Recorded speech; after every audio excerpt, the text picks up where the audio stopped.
Maxwell, l'ingénieur zimbabwéen qui fait trembler l'Occident. Pourquoi? C'est parce qu'il est tellement intelligent. Il est tellement intelligent qu'il a récemment été empoisonné dans l'objectif de le faire taire, de le faire disparaître. Pourquoi? Parce qu'il a créé des inventions qui sont capables à faire disparaître le marché de l'automobile, le marché de l'essence, le marché du carburant en général, sans oublier le marché des voitures électriques. Pourquoi?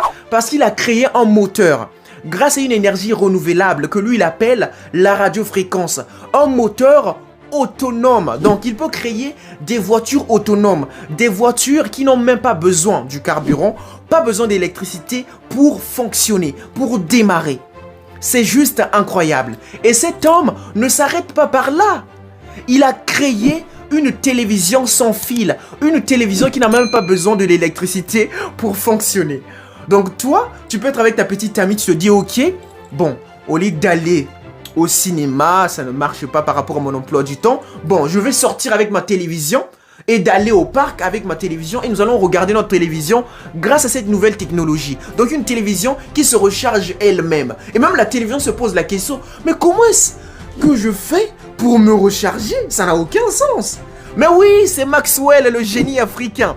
Et donc le génie que l'Occident veut éliminer. Pourquoi? Parce qu'il va faire disparaître l'entreprise Tesla. Oui, parce que cet homme, il est tellement intelligent.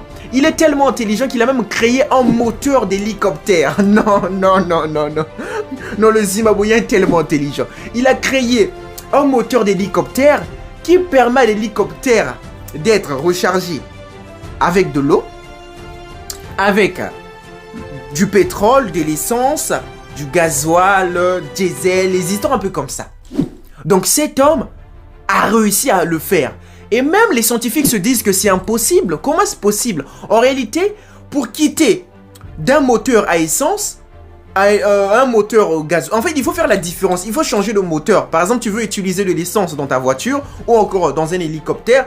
Il faut changer de moteur. Donc, il faut créer un autre moteur. Mais lui, il a créé un moteur qui peut recevoir tout type de carburant et ça marche. En fait, dans l'histoire de Maxwell, il faut juste comprendre que l'Africain n'a jamais été indépendant. Donc l'esclavage continue jusqu'à aujourd'hui. Parce qu'on nous impose même la monnaie que nous devons utiliser.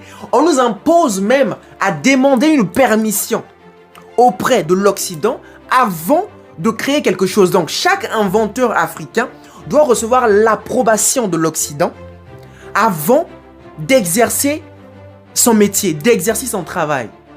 Ou bien avant de mettre en pratique son invention. Ça n'a aucun sens. Vous êtes les premières personnes à dire que oui, il n'obéit pas à la loi de la physique. Quelque chose de bénéfique comme ça, vous venez raconter du n'importe quoi que oui, il n'obéit pas à la loi de la physique. Ça n'a aucun sens. Et vous qui créez des bombes atomiques pour anéantir le monde entier. Ça, c'est respecter la loi de la physique? Ça n'a aucun sens. Hein? Comment est-ce que vous pouvez être méchant?